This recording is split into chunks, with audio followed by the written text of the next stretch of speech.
Morning Krishna. Good morning. હાલો વાલો ઉતારવા. જો તો ખરી પેલો ફાલ આવી ગયો અને આજે આવવાનો છે ભાઈ. યસ.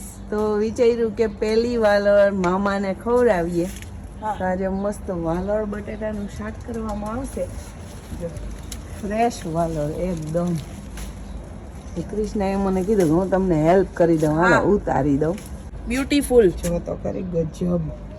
અને હજી તો એકદમ બહુ કૂણી નીકળી કૂણી, હજી તો બહુ બધી છે. અહીં છે ને વા સામે છે.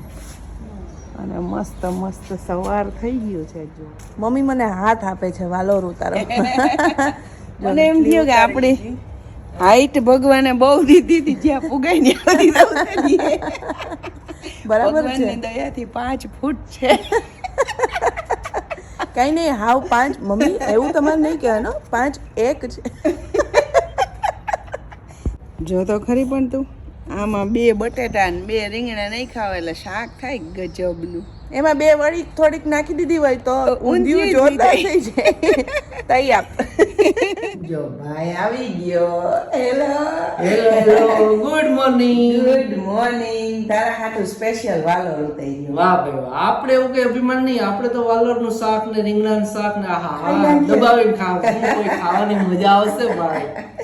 જો અહીં મસ્ત તૈયારી થઈ ગઈ. વાલોર વીણી લીધી, રીંગણા બટેટા કટ થઈ ગયા, લોટ બંધાઈ ગયો, છાશ બની ગઈ ને હમણાં આનો વઘાર કરી નાખીએ એટલે મોજે મોજ ભાત બને છે. જો મેં હમણાં એને મેસેજ કર્યો કે ભાઈ આવી ગયો. એને એકચ્યુઅલી ઓલું ડ્રાઇવિંગ લાયસન્સ ને કંઈક કામ કરવા માટે, તો આને ફોન કર્યો કે ભાઈ આવી ગયો, હવે હું કરું? તો કે એને વાલો કર. તમે તો કર્યો હોય કે નહીં, મેં કરી લીધું. તમે વાલો કરી લ્યો. હવે અમે શાક વઘારી લીધું છે. વાલોરનું શાક બનવાનું આજ મારા ભાઈ હાટું.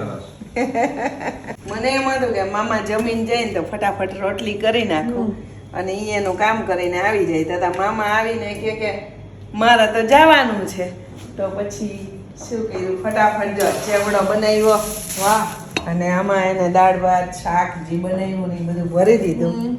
અને ભાઈ આ છે દુબઈ. ખાવાય શાંતિથી. શેઠનો ફોન આવી ગયો કે ભાઈ જટ આવો જલ્દી, ભાઈ તમારું કામ છે. તો ભાઈ જવું પડે કે કઈ વાંધો નહીં, તમે ટાઈમ મળે ને ત્યાં એક ચક્કર મારી જાવી એટલે આપણે હું હેરેક લોહી ચડી જાય.